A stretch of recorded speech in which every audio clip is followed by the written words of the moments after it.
I hope you can see my screen. Can you? Yeah, yeah. Yes. Okay, fantastic. Okay, so today's session is dedicated to design and standards. I just want to tell you that, guys, I'm not going to talk in details about the sphere standard, for example.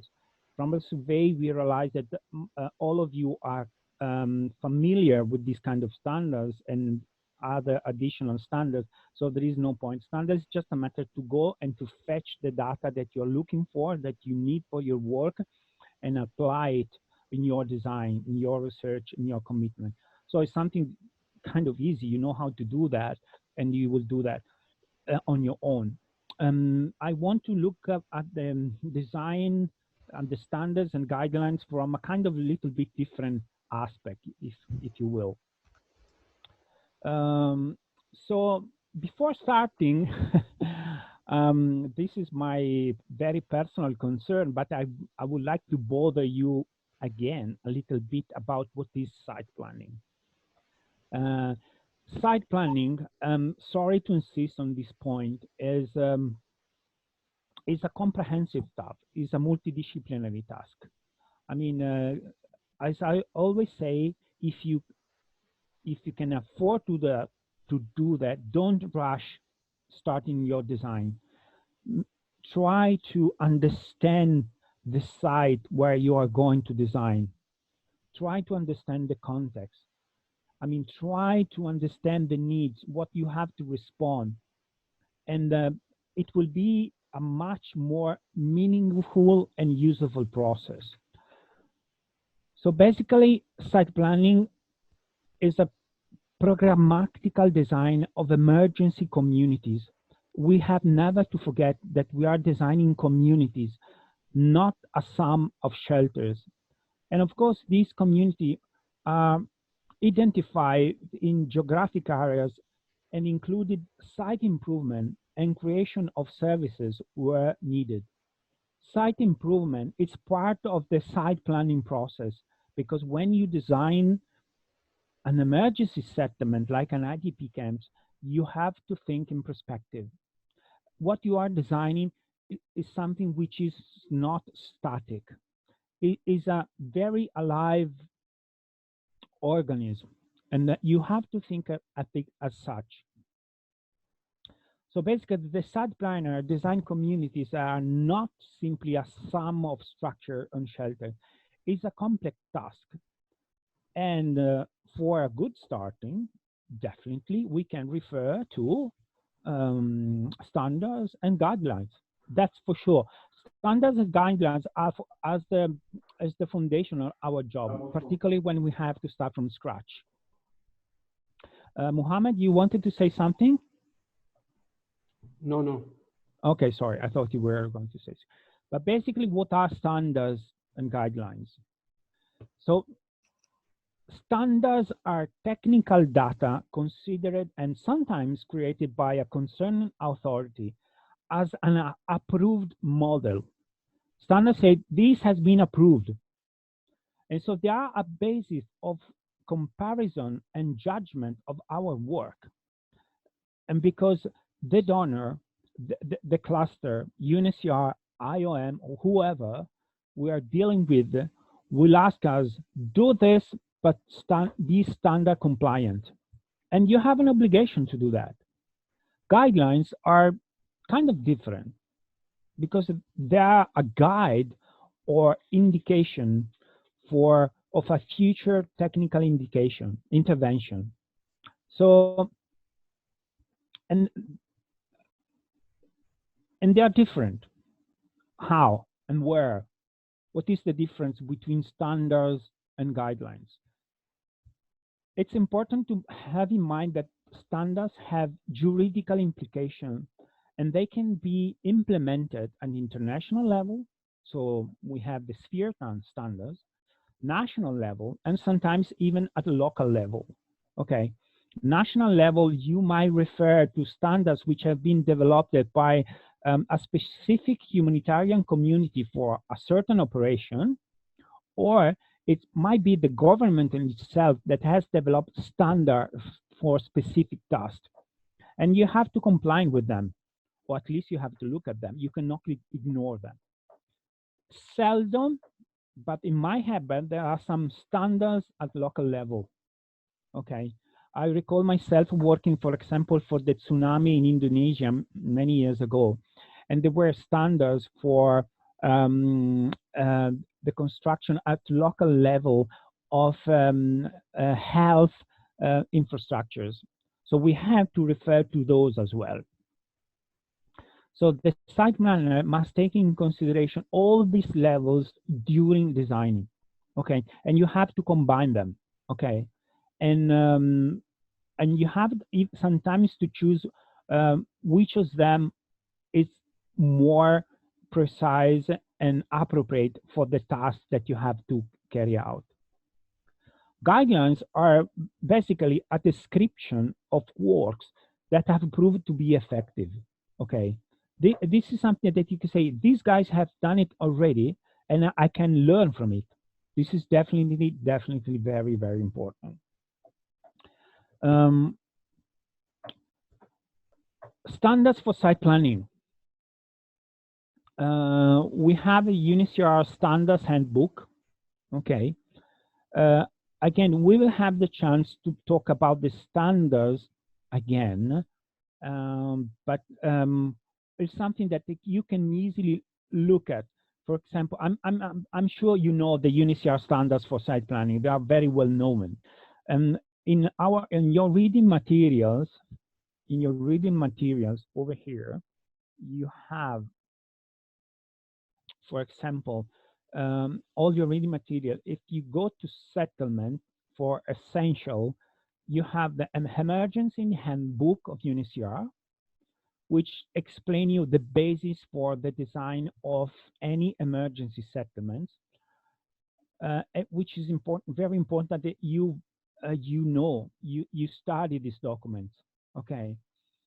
For example, to give you some basic numerical indication. In the other hand, it's important that you don't get stuck on that. So you have the capacity, to apply these standards into your specific context. Okay. For example, just indicators. Those are the square meter per person when you design. This is specifically for refugee camps. IDP camps might be a little bit different because often you don't have certain kind of infrastructures within the camp, because IDPs can find infrastructures outside, such as schools and health facilities. But in an emergency context, you have to put everything in the emergency settlement. So basically, this is telling you how many square meters per person, okay, with this a standard range, acceptable range, unacceptable, and very critical. So this is give you that according to the square meter that you have, you know immediately, more or less, the number of people you can accommodate in your land. Giorgio, I want to interrupt you to tell you, based on my experience, when I was working in refugee camps in Uganda, we have more than 100 square meters per person. And in Bangladesh, we work with 25 square meters per person. So you can see that it ranges a lot depending on the context. Absolutely. Now, this is a very good point. When you are out of acceptable standards, it's better you make it clear with your counterpart, with your donor, with UNHCR, with the cluster, with whoever you're dealing with that, and explain the reason why you have to go below standards. But if you go below standards, you have to put in practice countermeasures. And those countermeasures might be different side by side. So keep it in mind. To add, sometimes you don't go below the standard, but you are forced by the authority to go below the standard. Yeah, this is a very good point, Andrea. I can quote my personal experience, for example, for the IDP in Iraq. I was working for the Mosul operation, and the government, a certain kind of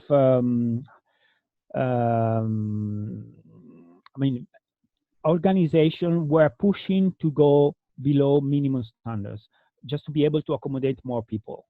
And we as UNICEF, we refused. We say, no, guys, we have to comply with the standards. I'm not saying 150 square meters per person, but at least in between 45 and 35 square meters per person. And actually, I think from our side, it was a wise decision because we could make a better camp management and a better creation of infrastructure of the camps. I want to tell you a funny story. During the Mosul operation in Iraq, there were close by camps which were designed by UNHCR and camps that were designed by other organizations with different standards. So there has been a moment, this is kind of peculiar, that we realized that for some reason, the population in UNHCR camps were increasing while the population in the other camps were decreasing. And so we were not understanding why. But then eventually we discovered that there were people from the other camps that moved to UNHCR camps because the living conditions were better. This is to say not that the UNHCR is the best organization on this planet, which is not. But this is to say that if you do your site planning properly, at least in terms of standard, you see the real effects, and the people can feel it as welfare. So if you continue, for example, you will find, for example, emergency standard for the covered delivery area, for shelters, camp settlement sites, fire safety. This is very important. As you can see, the IDP camps in for Idlib are not that big. So here, for example, it's recommended to have a 30-meter fire break every 300 meters. So if you cannot put fire break, put fire safety points, put gathering points where the people can run and stay safe while the fire is put under control. Here, the slope. Well, regarding the slope, take it as indication because very often we cannot choose the best land, so we have to deal with it. Okay, drainage. Just to inform you, in Bangladesh, we accepted a slope up to 30 degrees. You can imagine how far from the standards we were working. Yeah, and absolutely. It's important to note over here that the drainage is mentioned in the standard. So drainages are the veins of your settlement. A proper drainage system will save you, will spare you a lot of trouble. That's why it's extremely important to design a drainage system very appropriately. Then you have another indication for standards over here, which is, for example, the module with which camps are normally built and designed. But please don't stick to this model necessary. I mean, you have to contextualize also the social component. Okay, for example, you have the module, which is the family, which is one family, which includes 4 to 6 people, or maybe sometimes more. And then you have a community. Sometimes as well called plot. Precisely. Then you have the community, which is here indicated as 16 family plots, but not necessary. Then you have the block, which is a group of 16 communities, and you see the number of people is increasing. Then you might have the sector, which is a group of blocks, and then you have the settlement itself. This is a kind of standardization that not necessarily apply in every single context, but you might have a look at it and refer it to your specific context. Then if you go through, you have the latrines, you have the shower, you have the water supply, you have the water taps, water distance, anything you might need is over here. So you have to have a look at it. Okay, very important. I'm sure you're already doing that, but that's definitely very important. So you have it here in your essential reading material together with other kind of documents. And go through it. Okay, okie dokie. Then we have the sphere standards that you know. Then you have shelter and NFI cluster, for example, standards at operational level. There are, in every operation, normally there are shelter and settlement strategies. There are WASH strategies that produce standards, and you have to refer to these standards as well. This is definitely important. And then we have national standards, which are the standards which have been developed by the hosting country. Okay, and you might know better than international stuff. So this is definitely very important. Any questions so far, And guys? then, Giorgio, to add the WASH strategies, they also develop their local standards. Yeah, precisely. Guys, anything to say? You are perfectly following. Do you need a coffee? We are with you. Yeah. Okay, thank you, guys. Thank you, guys. So now we just look for guidelines for site planning, and you have kind of plenty guidelines. There are many, sometimes too many. Those I'm advising you to have a look at some of the most famous, I will say. One is an engineering in emergency, which is a practical guide for a relief worker. Very nice reading. You have it. If you look at the in general, you have engineering emergency. You have the Word PDF of this document, so you have it. You can download it, and then you can keep it with you because it's very useful for your job.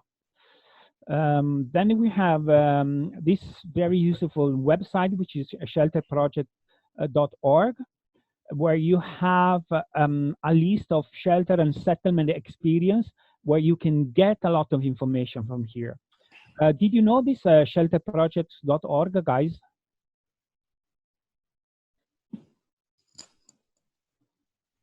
Khalil, Mohammed, do you know it?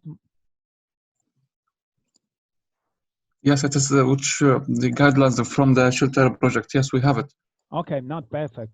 It's a very nice website. And then there is something that I suggest you to have a look. I'm pretty sure you might be able to find it online. I don't know, the Neufert, which is a very useful manual, because it's a reference for the initial design and planning of a building project. It provides in one single volume the core information needed to form the framework for the more detailed design and planning of plenty of building projects. Did you know the Neufert manual? For me, actually, no. You guys, the other guys? No, I don't know it. Me Okay. too. Okay, this is it. Okay, can you see the? Okay, this is the Italian version. Neufert, there is in different languages. There is for sure English, there is for sure German, there is for sure French. I just sent the link of that in the chat. Okay, excellent. And I'm not sure whether there is the Arabic version, but there might be. I'm not that sure. It's one of the most famous manuals for building construction, and you can have a lot of information. Of course, there are many more, but you might even stay with those, which is more than enough. But the web is full of them. It's just a matter to look for them. So now. It's free, available easily. I sent the link, and you can download it or browse it directly on the web. The Neufert? Yes. Ah, excellent. I didn't know that. Perfect. Andrea, you are a genius. Google is a genius. No, but you are capable to look for this stuff in internet. I am an old style guy, so when I have to look for this stuff, for me it's very difficult to find them in the web. I don't know why. But then what we can find in guidelines and publication. All right. for example, this is a project for a sideline project in the Syrian Arab Republic. It's kind of a few years old, but it's very, very interesting. So, question: how many of you have designed camp sections? Guys, tell me. You guys tell me. Apropos camp section, in a global mapper, you can easily do a section. If you display the site, including the digital elevation model, then there is a way to do section automatically. Okay, guys, just respond. Have you ever done camp No. sections? I haven't done it myself, yani. Okay. Okay, but I don't recall. You have designed emergency settlements before, did you? Some of you. Yeah, yeah. Okay, Khalil. Not sections, but we did with the plan, just not sections. Okay, I think it's important. This is a practice that very few do, but it's highly recommended because you have a better understanding of the camp itself. This is give you precise indication about to create, for example, a proper drainage system. My question is, and this is up to you guys, and we can look at it together. So what we can learn from this by looking at this photo, this publication, just give me some hints. Yeah, like slope. Excellent. Yeah, like the distance between the tents. It will be very clear here. Indeed. And even the ground, the ground, what maybe I don't know if these sections give details about the ground and to which level depth they are giving. Yeah, it would, but this is just an abstract. So, but what you can see is that the section is important, that you see how you can align all the shelters and the steps that you need to create in order to put the shelters on a flat horizontal land. And probably how you have to manage, for example, not to increase the speed of the water too much. You know very well that the water, faster it goes and more problems it creates. So yes, that's correct. So if you have a drainage with a high slope, you have to find a way to lower the water stream, the water flow. And there are many ways that you can do that, but you have to do it. Otherwise, the speedness, the fastness of the road will create a lot of erosion. Any other comment? So it seems in the photo or in the design that the slope is high, right? Yes, pretty high, pretty high. Yeah. Based on the scale. Say again. I see. Maybe it will be high, but depend on the scale. Which scale you draw this?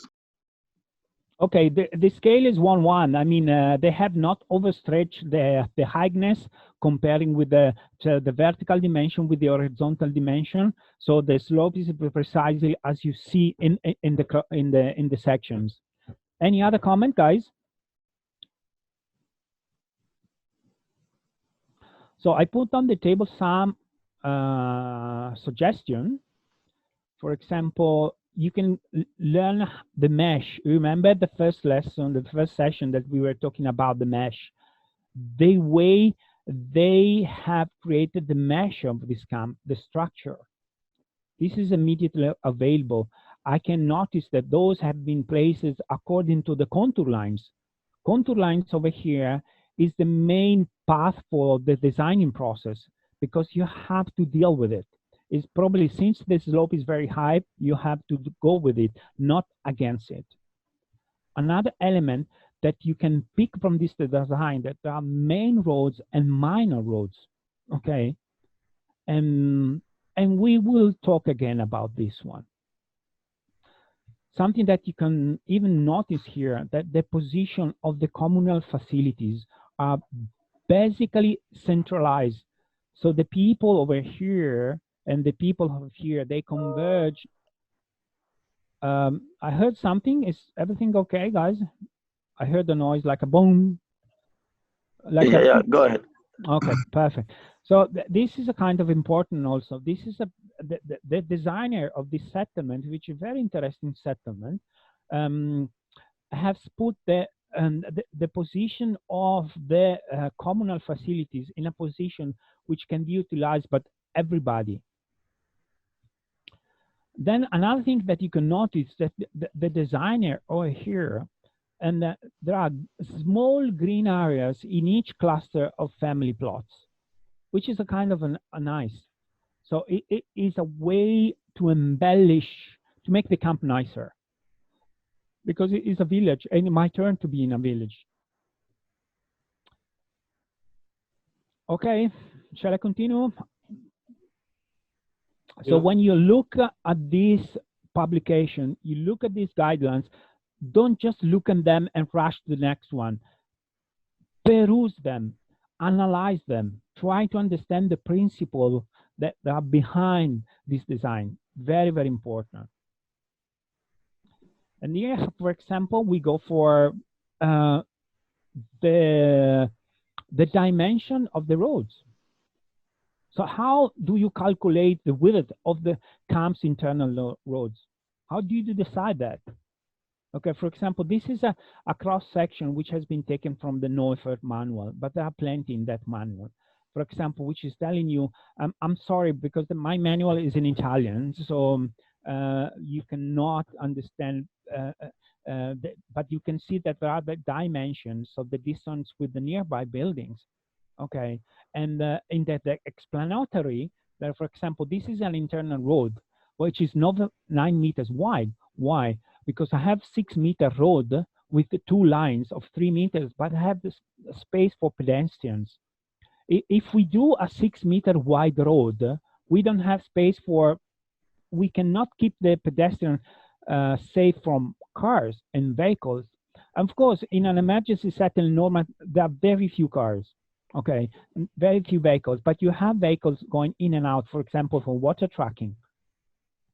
And you might decide whether you need just one main road to carry out, to do these services, to provide these services, and minor road for the people, pedestrian roads. And now, of course, there's the questions, which is to provoke a discussion and a thinking in all of you. Do we need internal roads and a settlement? Yeah, of course we do, because we have to provide access. Perhaps family have to bring in their belongings. We have to bring water. We have to do the dislodging. But every road, the dimension of the road can be designed according to the purpose of the road. Maybe dislodge is not necessary to enable the truck to go everywhere, but in some specific points. So when you design a roads, keep in mind this one. Any question, guys? Yeah, I really want to ask you about, I know you have it in Italy language, but if there is any English standard about the road dimension, because here I'm taking the roads width based what is we used to do, like for mine roads we used to say, okay, it is 6 meter. It will be good for the minor roads. For the main roads, it will be maybe longer than this. If you have any standard in English, I'm happy to. Would be happy if you share with me. Okay, that's fine. I mean, if you find, I suggest you look at the Neufert. This is one of the best things I can suggest you to look at. And also engineering in emergency can give you some indication about the roads. For example, if you find the Neufert in English, you will find plenty of information regarding road with it. The point is this one. For me, I'm very much concerned of the well-being of the people living in the camp. So normally in my job, I give privilege to pedestrian roads. I give the chance that one day, as you can see on the picture over here, you might have a pretty narrow road over here, which is just 5.5 meter, but with the chance in future to put some trees. So you get the point. So you might have a road, for example, of 6 meter. With having in mind, should the settlement last for longer, this might become a pedestrian road of small vehicles and with the chance to put some trees. So you might find some indication in the NORFED, you might find some indication in engineering and emergency, but ultimately you have to design you have to think about yourself. Of course, you cannot make them too narrow, but also you cannot make them too wide. But choose based on the level of information that you can get, and choose based on the fact that the activities. Maybe your camp will develop in a way that they will build shops, so they might need space. One of the biggest issue for this kind of settlement, if they become more permanent, semi-permanent, or very permanent, kind of overcrowding of structures, and also in terms of maintenance, is going to be a cost. I hope I have responded to your question. I carry on, guys. Is that okay? Yeah. Okay. I will have a look. Yeah. Okay. Thank you. Yeah. Excellent. Well done. For example, this is an indication that you might find in the Neufert. Okay. Just to quote one. For example, this is the dimension that a truck with a lorry needs, for example, to turn. Okay. This is the lorry, the truck with the lorry on the back. More or less give you the indication how this equipment needs to make a proper turning. Okay. Why? This is definitely very important. Other kind of indication give you the indication, the curvature that you have to take in consideration when designing a road, that you know if big trucks will move on that road. So this goes back to your question. So how can I design a turn? How can I design a junction? Maybe I have a warehouse. Maybe there will be big truck going in and out. And so I need to know to make a proper design road. I may maybe enter, but we will see later. And this is very important, the cooperation with your WASH colleagues, because they are going to tell you, yes, we do water tracking, but as long as you don't know if we are doing water tracking with a 5 cubic meter truck or a 12 cubic meter truck, this makes a big difference in terms of internal roads. Yeah, and this goes to the question that have you ever designed water tracking or desludging path? I'm just following precisely what Andrea just said. Probably you. Please, Khalil, go ahead. Yes, because I'm wash and shelter coordinator, so I'm working wash and shelter together. So I designed for many projects like septic tanks and water tracking, and even taking in my consideration the loads come from the water tracking and the width of the water tracking, and to keep some safety space or width, and even in the turn, if I forced based on the geographic situation to make a turn inside the of course we will make it in safely way to avoid any incident or to any problem like this. Excellent. No, very well. Absolutely correct. I mean, you have to study how the water tracking is entering your settlement. It's providing water and turning and going back and out. This is important. Water tracking and desludging, they follow the same path. Can you design your sewage facilities according to the water tracking? So can you minimize the roads where trucks need to be able to run? So those are kind of questions that you might have a look at it. Okay, you might brainstorm while you are designing your settlement. Other kind of indication that you might find here, of course, those are very basic, but just to quote you, on the left side, how do you dimension open areas? For example, there are certain standard which is telling you the space, for example, that you need for people waiting in a row, whether they are, you see them, whether attached to each other, whether stick to each other, or there is more space. The space for kind of walking, the space for carrying out stuff.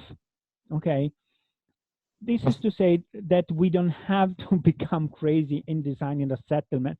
But just to interrupt you, you might be asked to design a distribution center or a reception center, and this drawing might really help you if you don't have any idea. Absolutely. This is exactly the point. And then very often you have issue with people with limited mobility. So you need to know, this is just a photo, but that you might get some useful information to create all these spaces. Any question on these guys?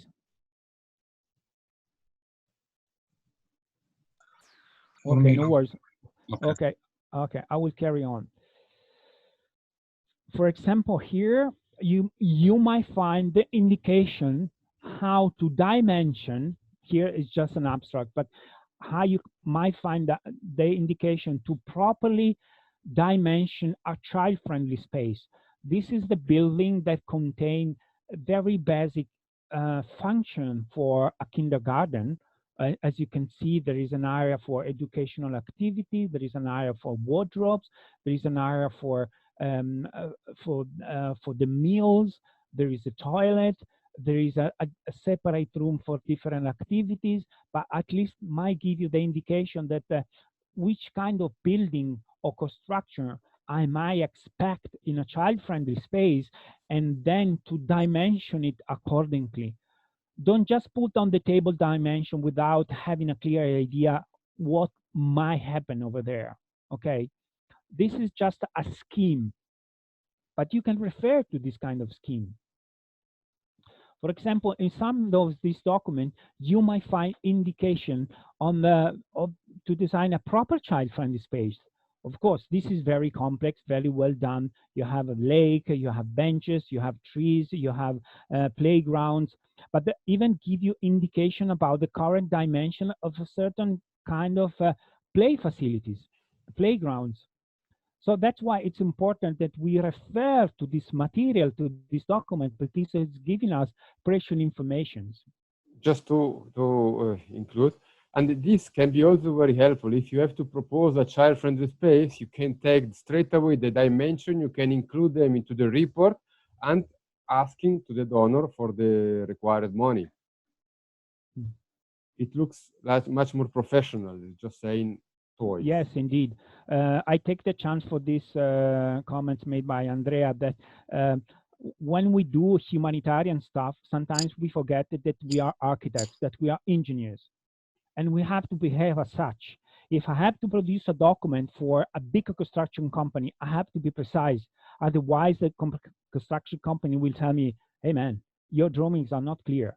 You get the point. Sometimes we forget because we are trapped in the loop of this kind of humanitarian way of working, and we forget that we have to remain architects and engineers, and as such we have to behave. We will have much better results. Don't fall in the trap of consuetudinary solutions and repetitive solutions. This will make your job even far more interesting. Guidelines show proven knowledge that should not be wasted. For example, this is an abstract from Engineering and Emergency, which is telling you the basic element for the construction of a road. And this is, and of course, the description is then much more detailed, but this is very important. So you see catch water drain, you see natural water courses which have been maintained. It's important. And the side ditch in every single road. Side ditches is important on the side of communities, family plots as well, carverts, and erosion checks. Erosion check is very important, okay, because erosion in every settlement is an issue, even if in the situation in which the land is flat. So you remember that very often in front of the tents we have a leftover water after the rain. I mean, which maybe for us is not a big deal, but for the people living in this settlement is a very big discomfort. So look at these documents; they are important. There are part, for example, of how to make erosion checks. So you can check how the entire settlement, if needed, of course, is behaving over the time, over the weeks, over the months. This is from Engineering in Emergency. Is an abstract. Sorry, guys. For I just read it together with you. Earth roads, good for less than 50 vehicles a day. If road passes over poor soil, such as slippery clay, graveling might be necessary. Graveled roads, which means up to 200 vehicles a day. I mean, have you ever thought how many vehicles per day are passing on the roads? I mean, just to be clear, I personally believe, I already said that the entire settlement should be a child-friendly space, and we should take out of the settlement cars and everything as much as possible. So very often it's not possible because we have to do the sludging and we have to do water tracking. But as much as possible, keep vehicles out of the settlement. At least there is the value to have a pedestrian settlement, which is a child-friendly space. Then you have indication for improved tracks, for light and intermittent traffic, and all of these kind of indication, because all of these design options have consequences on the maintenance and the cost. For example, water tracking, the tracks are very heavy, very, very heavy. And those are the vehicles that damage most the internal roads. And also have an effect on camp management, knowing how many vehicles these roads can sustain. So they know that no more than two times per day water tracking can happen. You get the point. No, please repeat the last idea. Okay, I'm saying that the way you design the settlement, and here I'm just referring, for example, to the design of the internal roads, have consequences on the maintenance and also on camp management, because the maintenance, if you have a designer road that can step by just 50 vehicles per day, probably if we are talking about water tracking, then it might be 1 or 2 per day. And because if you do more water tracking, the road will be ruined. And then you have to make maintenance, which has implication cost. And the camp management knows that for the proper working of the settlement, you have to limit the access to certain type of vehicle for this number per day. So these are implication on the camp management. Mm-hmm. Is that clear? Sorry. Yeah. Okay. So basically, it will be important to have a bit of time to study the community's layouting. So this is an abstract from a different manual. So how to integrate and dimension public spaces and roads are ultimately public spaces, semi-private spaces, can they be included in the family plots? So this is to say that just a scheme, okay, this is a scheme, it's a study, it's not a design. But this is the family plot typologies and shape. As you can see here, it might look like the grid of an emergency settlement where I have internal roads and I have communities, okay, in which I can accommodate a certain number of people. But if I look at this layout, differently, I might think about the creation of something which is called semi-private space, okay, which enable, first of all, to accommodate more people, to create more kind of private or semi-private zones, save some spaces, and to keep the heavy traffic outside the communities as much as possible. So this is to say that the size and the shape of the plot and the community has a strong influence on what you can build on. In particular, the evolution, what's going to happen. Maybe you will move from family tents to family concrete shelters, and you have to understand what they can do over there. But we will go back also to this one. But this is to say that it's a very important element, and deserve careful consideration. Am I clear, guys? I don't understand the difference between the first one and the second one. Okay. What did we do here? For example, this is a consolidatory layout where you have an internal grid of main roads, okay, and then and every community with their family plots, they are surrounded by the very same type of roads. Over here, as you can notice, this space over here is exactly the space over here. But for a certain cluster of communities, here the study tried to carve, to extrapolate semi-private space, which basically would means that here heavy vehicles can go everywhere. Here they cannot, because this might be a sort of internal roads wide enough for pedestrian or small vehicles in cases needed, but the bigger vehicles will stay outside.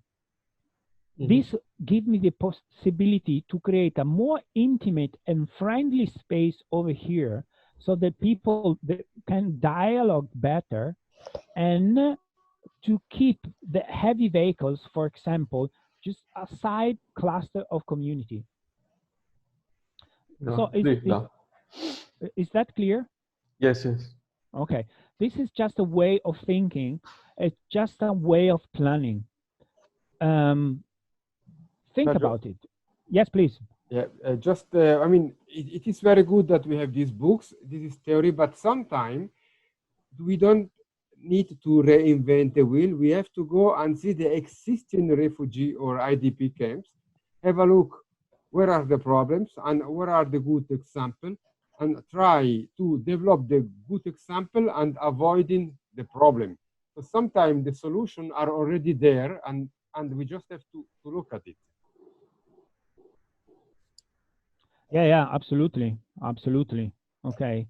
The other hand of falling the mistake to keep doing the same thing every time. So, but that's important. You refer to guidelines because you can refer to other experience and you see what others have done.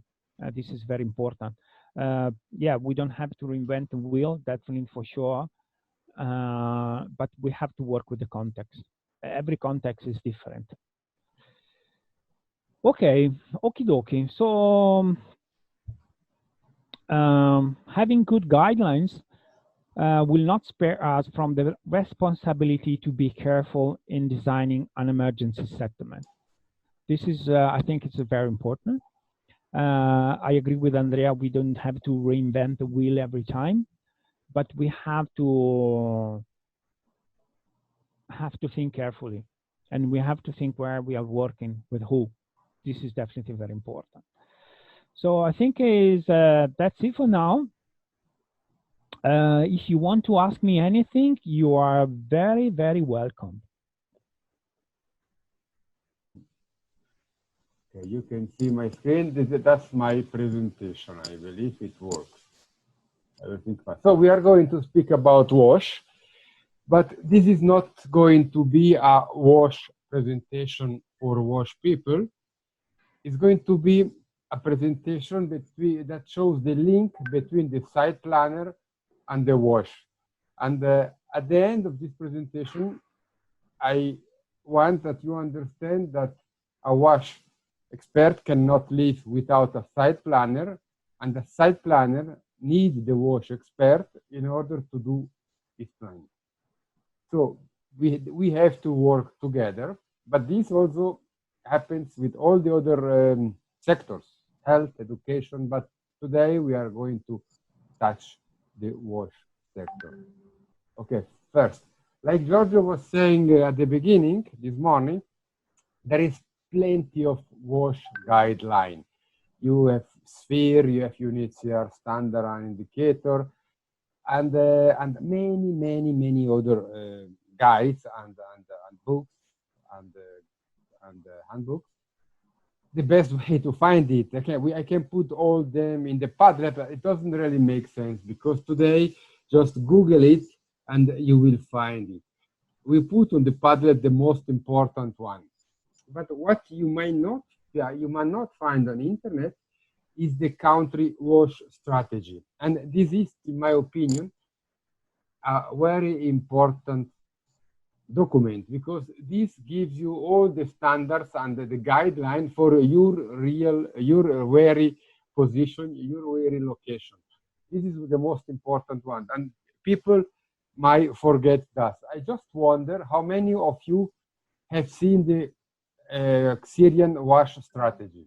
It's called Wash Emergency Response Guideline. Hello? Actually, I don't see. Okay, that it's good. Probably none of you have seen that. In that case, I have uploaded on the Padlet, and eventually, if we have time, we can go through after at the end of the presentation, just to see the most important indicator and standards for your very operation. Okay, next one. So here now you have the main topics that a wash expert should consider. Just a question first. Some of you are site planner, but some of you have the double task, site planner and wash. Who has the double task, site planner and wash, and the shelter even? Or you are only site planner?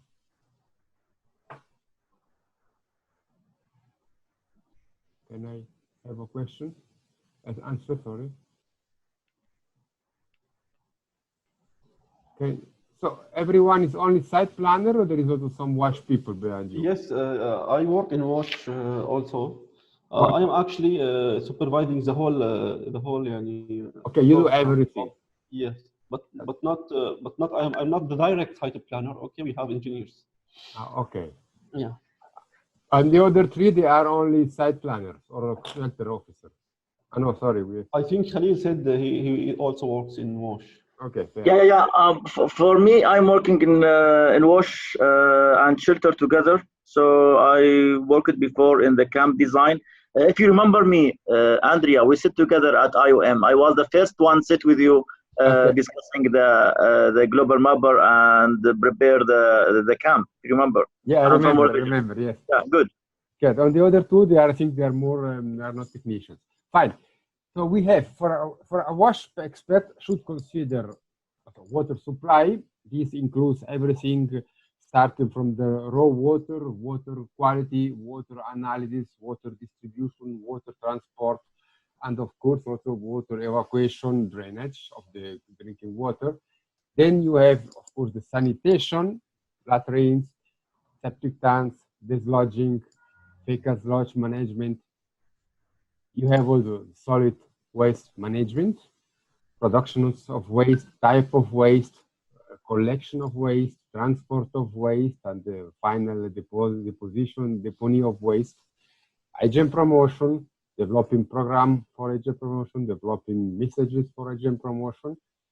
And finally, we have vector control and drainage and flooding. In some time, drainage and flooding are not really linked to wash. Sometimes construction people do that. It's not really clear in my opinion, but actually I don't don't care because it is very important and we discuss about that. But the next slide show you the main topics for a site planner in the wash sector. And if you see, it is exactly the same. We have water supply, important for site planning. We have sanitation, important for site planner. Solid waste management, important for site planner. Hygiene promotion, and flooding and drainage. And now, with order, we are going to see in each of these sectors what is exactly and why those are also important for site planners. And who is responsible for that? A WASH or the site planner or both? If you see a table, I've tried to put in color, in red, all the activity that are also linked to site planning. Let's see with water. Let's start with water supply first. We have the water quantity. Water quantity, of course, this depends of the number of our IDPs. If every IDP will have the need of 25 liters per person, depends how big is the site, how many people, and then finally we will see how many liters we have to deliver. But who says how many people can host the site? That's the site planner who can decide, who can estimate how many people can host the site. Then the location of the water, I mean here now of the raw water. Where can I find the water? I can find the water in the site, a borehole, hand dog well. I can find the water outside in a nearby village, for example. Sorry for 1 second, I have to open one. Okay, no problem. In our example of yesterday, so the Friday, we are living close to a city. Maybe I can find the water there. So I have to see how far is the water source from the camp, how many kilometers. And the site planner is the person who is developing the map, who will tell to the wash guy, the sources are most probably in this city, 3 kilometers south of the camp. And that's our task. That's the task of the site planner to identify possible sources. Then the wash guy will have to go on the spot, check the quality of the water, check the availability of the water. But the map has been produced by the site planner. And then as well, the sources might be contaminated. It's not task of the site planner to make water analysis, but it is a task to the site planner to see what is around the sources. Do we have agricultural land? So we might count with agrochemical pollution. Do we have mines? So we can count with heavy metals. We can count with mines-related pollution. And all this information, again, are visible in the maps of our site planners. And then also, you can imagine we are going to bring water into a site for our IDPs, and the nearby village do not have water. So what will happen? The people around the host community want the water as well. So it's our task to see, to show who is going to have access to this newly produced water. Only the IDPs or also the host community? And for that, again, you need a map that shows who is around, who is going to drink the water. Maybe not, maybe also the host community. And then also water supply. Yes, we know where to take the water. We know where to bring the water, but we don't know. We have also to show the distribution point. The wash guy will tell you, yes, I want to distribute the water at each community. Fine. But where exactly? How is this distribution point to be accessed? By truck? And these distribution points has to be also displayed in the map, exactly. And because This also will show the distance from the distribution point to the shelters. And in the standards, you will find the maximal distance that is allowed. Then else, if you have a site close to a city, you will have to also to investigate if the connection with the existing water supply network of the city is possible. But this is only possible if you have a city close by. And if you want to know if there is a city close by, you need to show the map with the city around. Then eventually, if you have to make a pipe network, you need a map to lay out all the pipes. And a map, a precise one with contour line, with elevation. And of course, the distribution point need the space. You need the fountains, you need the tap stand, you need a drainage, you need a soakaway. Everything needs to be displayed on your map. That's why also the site planner needs to be able to build thematic maps, wash maps, where only wash or water supply elements are displayed. We tend to do maps that includes everything: water, health, education, sanitation, and social. Sometimes those maps are too filled, and thematic maps like wash maps or only water supply maps are much better to understand. This picture shows you something. I've realized that in Syria, we tend to do water tracking. And the wash guy tends to tell me, in Syria is not a problem water tracking, plenty of trucks. Fine, that's good. But even that, we have to be careful that our wash guy will tell us exactly how he's going to organize the water truck.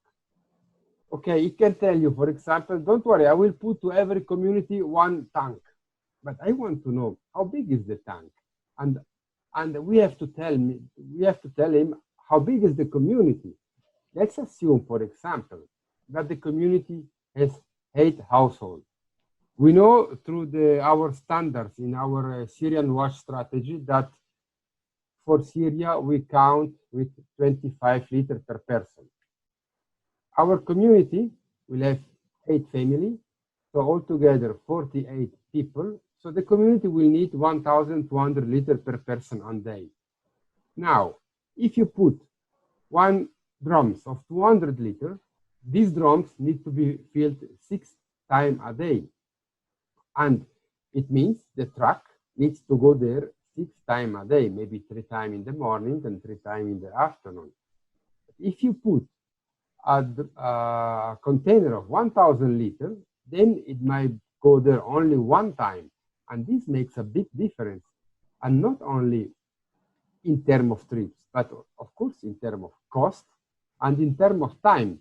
To do the trip 6 times a day takes a long, long time. While to do it once a day is much shorter.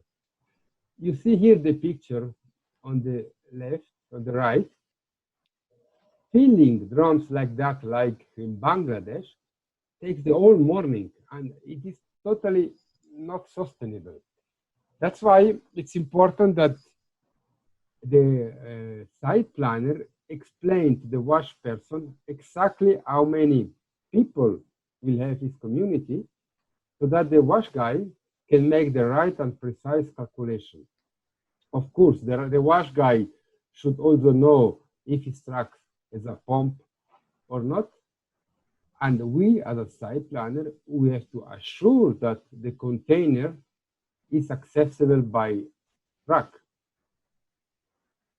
I think the message is clear. Next time, okay, that's the same. Okay. Now we were speaking about next one. This is now we can speak about sanitation, excreta disposal.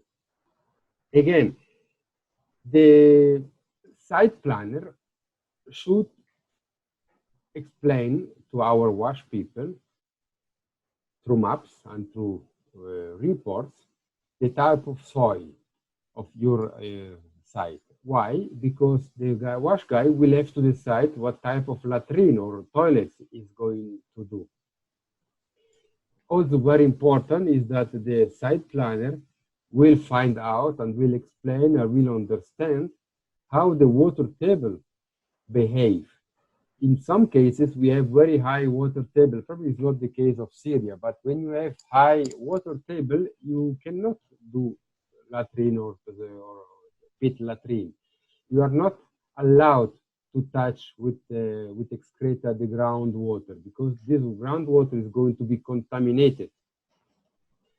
If for some reason, probably it's not the case of Syria, we are working with shallow wells or hand dug wells, we have to be very carefully not to put latrine close to water points because of the contamination of the soil. We have to show to our WASH person how looks the slope like. And because building latrine on a very steep land is more complicated. Additional, the task of the site planner is to show to the WASH guy the available local materials. He might decide to do latrine by wood, if wood is available, by banana leaf, by bamboo, whatever. But it's the task of the WASH guy, sorry, of the site planner to investigate a little bit about the availability of the local materials. It doesn't need to go to the market to make an assessment, but of course, if you are in the middle of the desert and you have only stones, this has to be reflected, and it's important information for the WASH guy that he most probably is going to do is latrine with stones. Yeah, Andrea, I just want to add something here about the land design. Actually, now we are in the process to establish 5 camps in Idlib. So the beneficiary themselves, they refused to be hosted by in the camps until get their needs from water tanks and to be a proper facility for sanitation. So you will not, this is the situation now in Idlib. You will not see anyone who will live in this camp until you provide them the main facilities to make this camp, I can see, inhabitable. I see. That's very interesting. But where are they now? They are in the community close to the camp that we are. Yeah. Yeah, but that's and then the big question is, for me, do we need a camp in this case? Because if they are in the community, on their they are in the community, but they are in the public spaces like schools, like municipalities, hosted by some families, but they don't have the capacity to host them in the long time, so they requested help. Okay. So, but what is the question? The question, of course, you need to do the toilet and the facilities. Yes, that's what I said. They now, if they want to move, they will ask you about the wash facilities. They just not like a tent. They want to be in the tent. No, there is. They will ask about the other needs. So you will not continue. Yeah. There is no way to do a site without water supply and wash facilities. This is the option. The site planner cannot continue his design or can say, okay, I achieved my job without reaching to the beneficiary and ask them about their opinion on the design. So they will get a question about the wash facilities. Then he will be enforced to reach to the wash people to complete his design. This is my idea. Yes. And I assume that when the WASH sector, the WASH cluster, did the WASH strategy for Syria, this WASH strategy was done in cooperation with the local people, because this WASH strategy should reflect the need of the local people, of the IDPs. So I don't think now. To be honest, I don't understand why it's a problem to do the latrine or the sanitation there. Yeah, it is based on the land, the owner of the land. Sometimes the owner, he will say, okay, I don't approve to implement any underground. Okay, but then Yeah, I understand the yeah. problem now, but then the site selection was completely wrong in that case. But it is limited. No, not strong. But if, what you will do if there is no limited spaces and you have a huge of IDPs and you don't want to host them? Okay, the land of owner will accept removable or fabricated latrine. But he will not accept. So what you will do? You will go with this option. Of course. So I mean, you need the latrine. If the landowner doesn't accept pit latrine, you need to do to find another solution. And if the other solution is not accepted by the IDPs, then most probably you have to choose another place where the landowner accepts pit latrine. Yeah, that's correct. For that, it is very important during the plan design, a discussion and coordination and open channels with all the stakeholders. It's very important. Exactly. Before, yeah. And that's also why we are putting so much emphasis on site assessment, because a right assessment, a complete assessment, will solve a lot of problems and a bad assessment will have problems like you have now, probably. Yeah, will avoid you a lot of HLB issues in the future, and even will save the IDPs their dignity and their right to have a proper site to be hosted or settled. Of course, yes. Can I say something, if you don't mind? Please. Of course, I mean, in our job, we never work in an ideal environment. We have to accept sometimes compromises. Sometimes there might be the point that you might negotiate with the landowner or with the landholder something in exchange. Maybe he might be unwilling to accept certain type of activity, but he might be willing to accept those activities if they have a positive effect for something for him or her as well. Just to quote a sample, in one of the emergency settlement in Iraq, we managed, first of all, we had the resources, but we managed to build water treatment plants within the camp, which was kind of heavy works, in order to create water that could be used for gardening inside and outside the camps. This is to say that perhaps you might have the chance to develop something which has positive effect, not just within the camp, but outside, in the direction of acceptance on the part of the landowners. Over, that's it. Yes, I think it's a good point what you have just said. Yes. Yeah, but even here, if I look at the picture of the water truck, if we say, okay, we are going to have a pit latrine, and those pit latrine are going to be dislodged regularly, then we should also offer the dislodging for the latrines in the host community. And this also, it should be a win-win relation. What you say, the host community or the owner in that case should also be considered.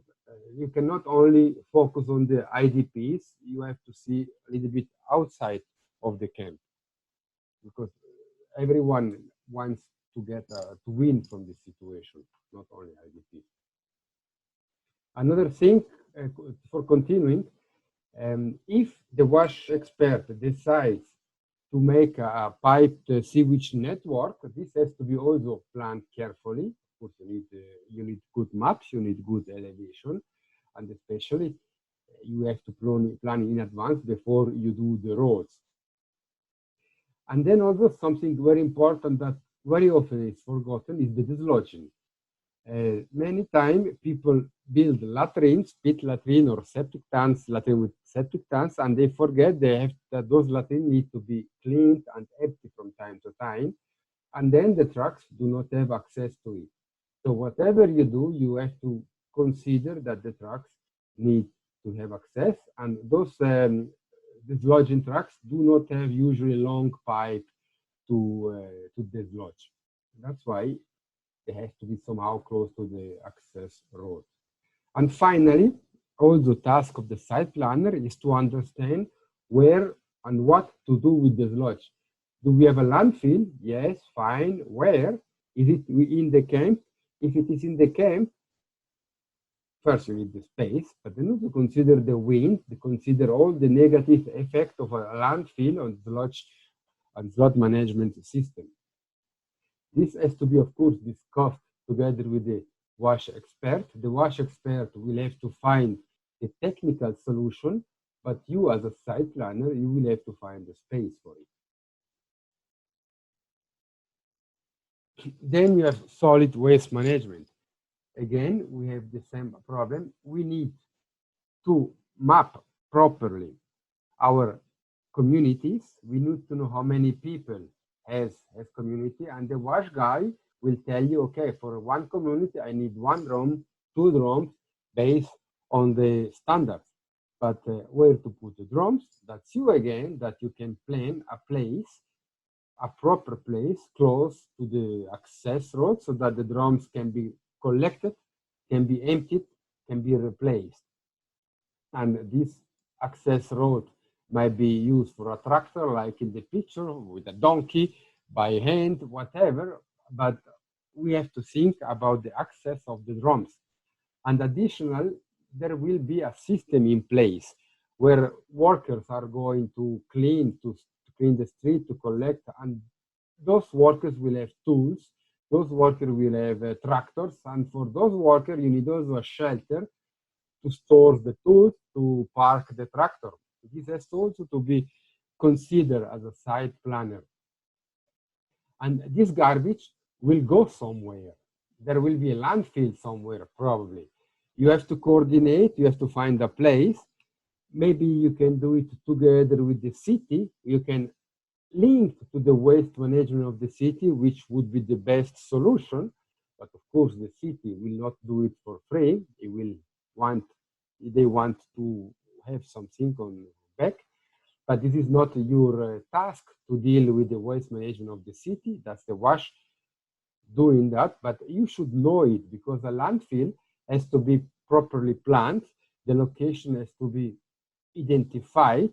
Wind direction has to be also taken into consideration, because if you have an IDP camps and the heavy smokes will cover the IDP camps all the time, or the heavy smell, it's not a pleasure for the IDP. And even that, for on-site burial, for on-site landfill, the soil type, it's important to know. In camps, you might have a centralized collection system or a decentralized collection system. This has to be discussed with the wash expert, and the site planner will have to map the collection points, like I said, or the centralized collection system. And yes, that's all. So you see that a cooperation with the wash expert and a site planner is essential if you need to make a map. And again, here you can do thematic maps, just solid waste management map. And this is very important and will be very clear. IGM promotion. Maybe IGM promotion is a little bit less important for a site planner, but still important, because a proper IGM promotion program has IGM promoter, which are assigned to area of the site. So it means your site needs to be properly planned with community, number community, household, number household, section, number section. So at the morning, when you have your IGM promotion team, you can divide the team in groups, and then assign to each team the location based on a map. Team 1 goes in community 1, 2, 3. Teams 2 goes in community 3, 4, 4, and like that. So you can plan properly based on a map. If you do a map and you don't divide the community and you don't number the community, monitoring the program will be very difficult.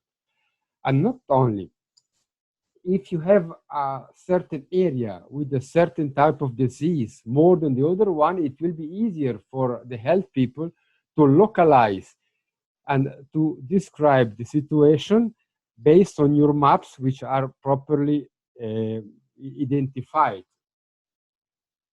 And also for the distribution of IGN promotion, you can start with a location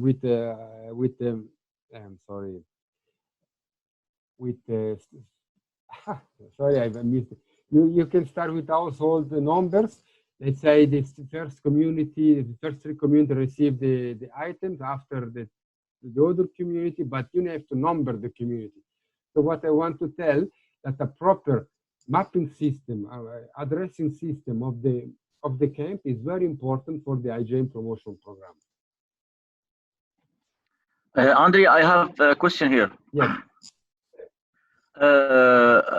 The site planner, you know now for hygiene session to conduct a hygiene session in a proper place. So maybe if you are targeting the children inside the camps, so you need to take into consideration there should be a tent or a good place for the children to take this session. This is the first. The second thing about the changing behavior. Now there is a new modality started to be in Syria. It is workshop or Sesame Street activities. So maybe it need a club to target maybe the people out of schools, or even you know, you got my idea. So the site planner have to be aware about this kind of activity and the places needed to be conducted. Exactly. We are going to speak about the other sector, education, child-friendly space, in this presentation. But yes, of course, this is a very good point. That there must be space for the social worker to make their presentation, and we are coming now to that.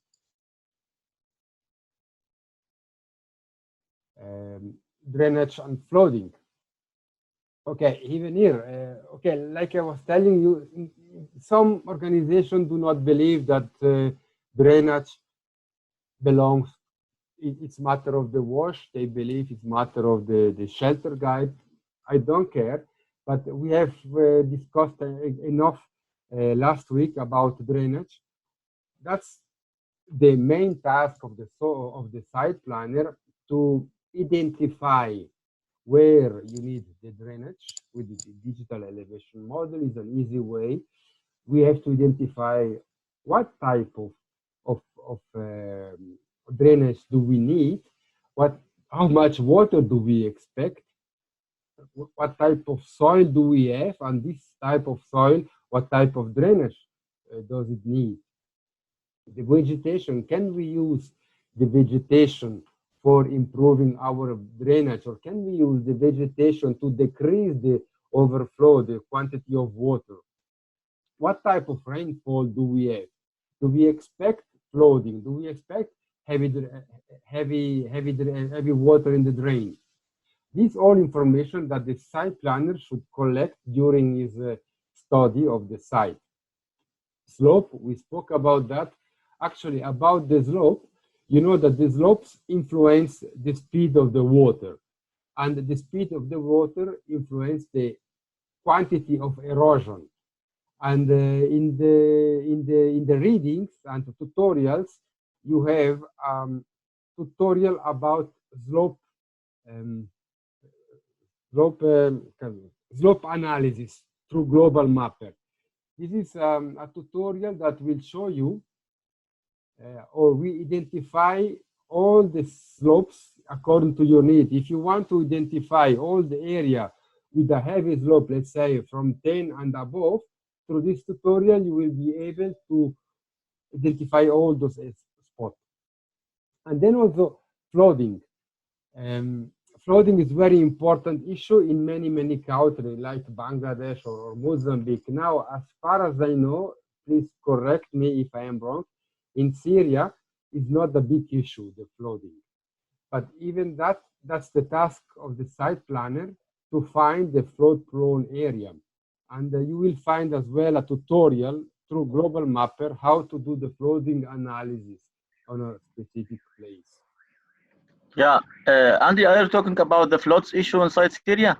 Yes.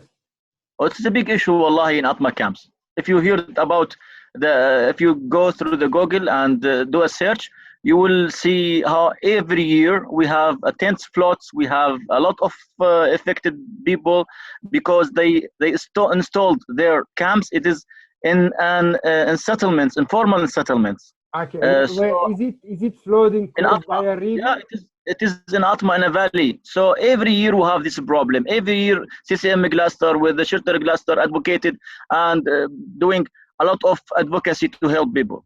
Good, I didn't know about that. Is it a flooding caused by a river or just by the rainwater? By rainwater, because they installed their tents in the valley. So and a huge of it is more than it is thousands of tents. Could you please send me not the contour, so the perimeter of this site? So I will make a tutorial of the flooding analysis. Yes, even IOM aware about this issue, and IOM allocated a lot of money to find a solution. But all the solution that IOM suggested, in my opinion, not a proper solution. So your colleagues in the IOM aware about this issue, Okay, and they are funded money partners. I will write down, please, the name of the site. So I will ask my colleague in IOM if you can put the name on the chat, so I will remember it. And then I will try to do a flooding analysis through global mapper so that you can see how it works. Okay, sorry, Andrea, just to step in here. Yes. I think maybe perhaps we might next time organize a flood simulation analysis with the global mapper. And we can do that. I think that even as a theoretical exercise might be useful. Yes, I mean, if it will be practical, even better. That's why if I can take this example, it's even better.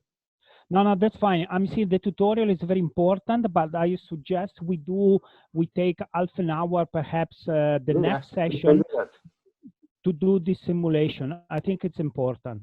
Yeah. Over. Okay, that's fine. So drainage. So let's continue this presentation. Drainage, of course, once we have the internal roads, we have also to consider all drainage, like Giorgio was showing this morning, drainage along the road.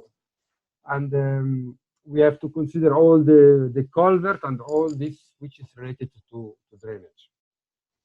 And that's the task of the site planner in the wash sector. Next slide. Okay. But then there are, like my colleague was saying, all the other sector, education. We have to take, as a site planner, we have to take contact with the education people. We have to ask them, what kind of education do you expect for this very site? Only primary education, secondary education? Yes, only primary, fine. How many classrooms do you expect? How many children or students do you expect? Based on that, we can determine how many latrines, how many sanitation facility, how much water we need. And based on that, we have to see the space for the sanitation latrine and latrine, the space for the water, of course, the space for the playground, of course, the space for the classroom. And this is also linked to wash. And of course, also links to drain, to access road, and everything. The same is for health. I know that in Syria, we do not do health post in our IDP camps. There is a mobile health unit, which is fine, but even the mobile health unit needs to be parked somewhere. And we have to consider where to park the mobile health unit. It might be together with the distribution point, fine, but they need the space. And this has to be considered, and it has to be reflected in our maps, because the health people, once they want to visit the place, they need to know where to park. The same with the relief people. The relief people distribute food and non-food items. People will go there and will gather the food, the non-food items, but they need latrines, they might need some water. And that's why we, as a site planner, we need first to find the space enough for this distribution area. We need to be sure that trucks have access to it, they can turn, and we need to localize location for our sanitation and for our water supply. And then we come to psychosocial or hygiene promotion as well. Child-friendly space, woman-friendly space. We have to take contact as a site planner with all these units, and we will have to ask, what do you plan for this very site? How many tents do you need? And what type of people, what kind of sanitation do you need? Do you need the normal latrine or do you need a latrine for disabled people? This needs a different type of space, different type of access.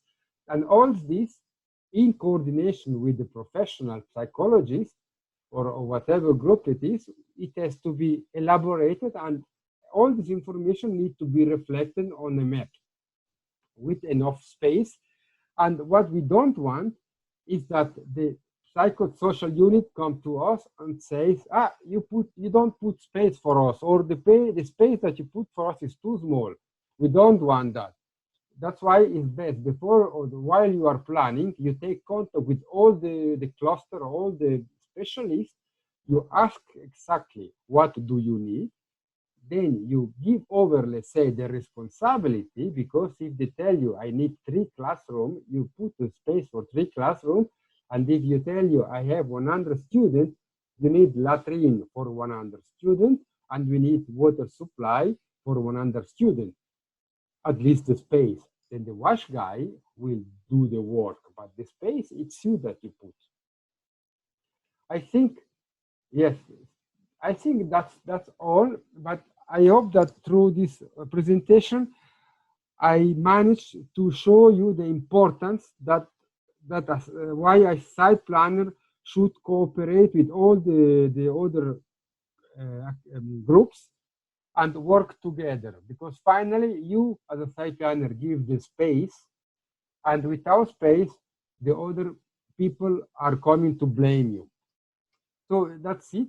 If you have any, first I just want to close this presentation, but I don't know how to close it. Maybe like that. No, shit. Oops. Sorry, I don't know how to go back. How can I go back? I wanted to show you the wash. Oops. I stopped sharing this. I cannot go back.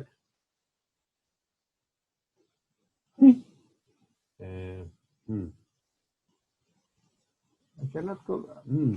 Do someone has an idea how can I go back? No. You mean to the previous slide? No, just to close this slide. There is no going back. I think you should go to the other tab.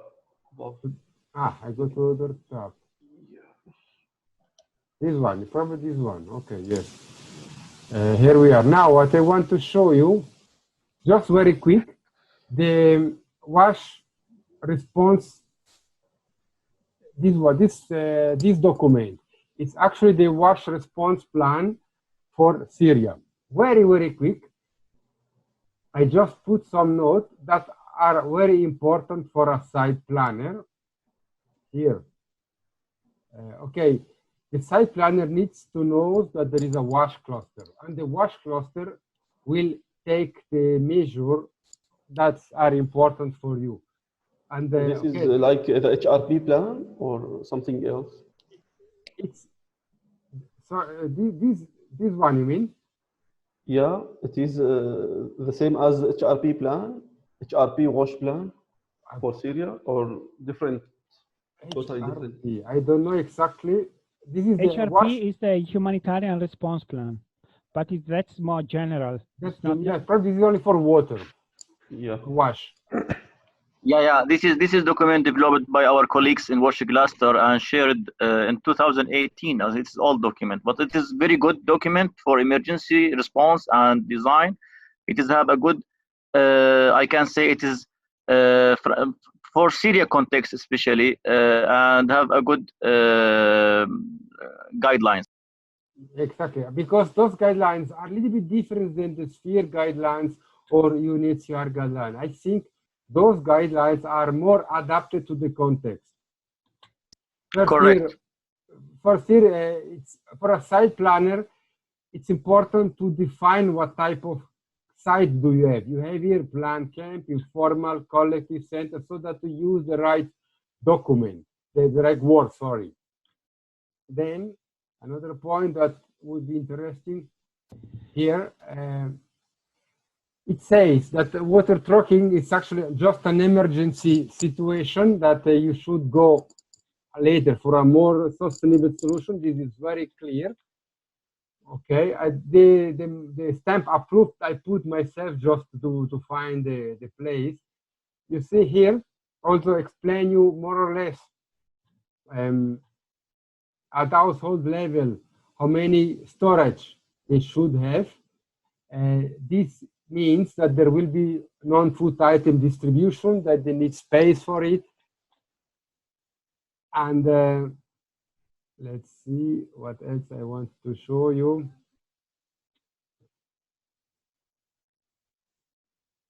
Okay, here I speak about the water truck. It's important for us as a site planner to know what type of water truck they are going to use, because like I was saying this morning, if you use a 5 cubic meter water truck, you need a different type of road than if you use a 12 cubic meter water truck. We have seen in the course, for example, for turning. Also, it's important as a site planner to know if the water truck has a pump or not, because if your water truck has a pump, you can have your water point rather far from the road. If your water truck doesn't have a pump, the water point or the storage point needs to be very close to the road. Yes, here in Syria, we count 25 liters per person a day. Sphere says 15 and UNHCR says 20. So it's much more water per day per person. It means bigger storage. Yeah, just Andrea, I want to clarify something here. It is based in the response. For the first week, wash cluster accept 15, but after more than 1 week, they are recommended to be 25. Fine, but you plan you plan for 25 because you need a truck for 25 liters per person and a storage point for 20 liters per person. Because if you have a big storage capacity, you can have less water. But if you don't have enough storage capacity, you cannot have more water. Then also the distance to the water point, we say 50 meters, very important for us. Sphere standard, as far as I know, says 500 meters, but it is more ideal refugee camp in Africa context. But here we have 50 meters.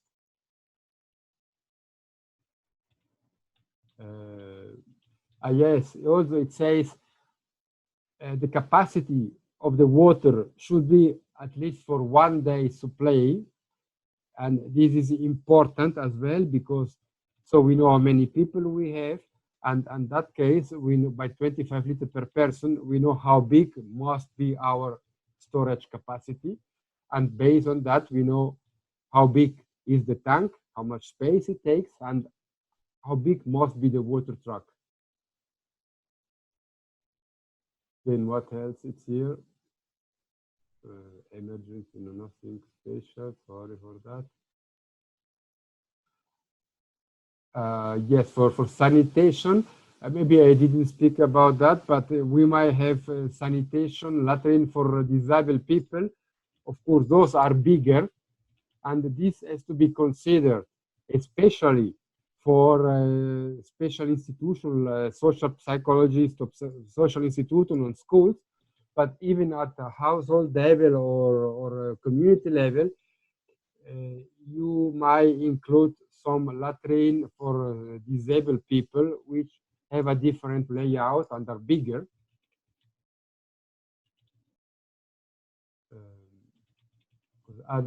Okay, here is the garbage bins, 100 liter garbage bins. Fine, they are not big, but they need space and they need to be somewhere close to the main access to be emptied. And that's it. And here you have all the standards. That it's a good review. So that's all for my side at the moment. And thank you for listening. If you have questions, please let me check. How can I now go back to this one? I don't see that. I don't see your face on my face anymore. Okay. Anyway, I stopped sharing the screen. Yes. Okay, now I'm back. Okay. So question or thought or ideas? Thanks, Andrea. I'm so excited to see the tutorial about the slopes and floods protection. Yeah, it will come. I have to organize it, but it will come. Yeah, thanks. Yeah, definitely. I think we might take 1 hour at least the next session, which is going to be Wednesday on this and do it together as we did the last week. Over. But they have to give me some time to prepare it, okay? But probably I will manage by Wednesday. Okay, if it's not Thursday, it might be for Friday. If it's not for Wednesday, it might be for Thursday. Okay. Okay. I think it's okay for now. If you don't have anything to ask, any comments, any thought, whatever, and just pick up. You are most welcome. Yeah, just about the floods. You mentioned the floods, but we didn't talk about what are the precautions that we can do or the procedures in this case. When for the floods, the best precaution is to choose the right site. Okay, that's and so if you can choose, you choose a place that is not going to be flooded. That's for sure. What if it is an area of like Bangladesh? Many floods are there. What do you do? Yeah, but then like we were working together with Giorgio in Ethiopia. Sometimes the authority force you to go on a flood-prone area. Then you have to try to convince them that it's a bad solution. You have to show flooding maps. You have to hand over the responsibility to them if you have dead people, things like that. I mean, if the area is ready to be flooded with 1 or 2 or 3 meters of water, I would refuse to draw a site there, because you put people in danger and they might die. Now, yeah. In Syria, probably it's a flooding of few centimeters, right? I don't know how much water goes into the site. Less than a meter. Sorry? Less than 1 meter, I think. Sorry, maybe through a proper drainage system you can avoid the flooding, but this has to be planned properly. It means you need to go there with a total station, make a proper survey, make a proper digital elevation model, and simulate the flooding, and accordingly do the drainage. Yeah. That's the only way that I can see. Or you can think even increasing the elevation of the tanks as a measure as well. But everything is costly, of course. Yes, I see. Okay, I have just a comment about the flooding. Andrea is totally right. I mean, there are two different kinds of flooding, which is the seasonal flooding, which, for example, certain African countries are heavily affected. There is nothing you can do about that. You have simply just to avoid these places. Sometimes organization and UNHCR does that, and there are some units and the headquarters, I think IOM, they collect data regarding the flood analysis over the years. Maybe you might go back up to 10 years ago. This is giving you an indication of the most likely scenario during the rainy season. So it might be able to tell you whether the area that you have selected or that you have been forced to select is a flood-prone areas. Just to quote my experience in Africa, we had literally to evacuate almost brand new camps because the simulation that were done for the flood simulation analysis were inaccurate. At the time, there was no other options to accommodate the refugees, so there was no option. So we tried, and my predecessor tried to minimize the issue, but the issue itself was too strong. Well, continue, And, George. Continue. Yeah, this is to say, I think it's important if we deepen a little bit the issue of flooding. In my opinion, it was, for example, in Iraq we had flooding. Fortunately, we had less flooding in UNHCR camps rather than in other camps, because we put a very massive effort for the drainage system, and also the way to comply with the standards, not having a too overcrowded camp help you on that. Because if you have an overcrowded camp, you can you do infrastructures, but in a more difficult environment, and sometimes you cannot. So, but this is definitely a good point. We will go back to the issue of flooding, and we will try to give you some more indication and documents to read about. Over. Yes, just to tell you, the last year experience in Mozambique, in one point, it was a flooding caused by a river. In some area, we have 20 meters of flooding, and the only solution, done also by the authority, was to identify land which are much higher and far away from the river. There is no way to drain an area which is flooded by a river. Okay, Yep. that's all my side. Any other points? Okay, in that case, I would suggest we can close it. Like usually, by the end of the day, you will have this workshop on the Padlet. You can still see it if you want. The presentation are as well in the Padlet. And thank you very much for listening and watching. Okay, thank you guys. See you next time. Thank you too. See you. Thank you. See you. Bye. Bye-bye. Thank you. Bye.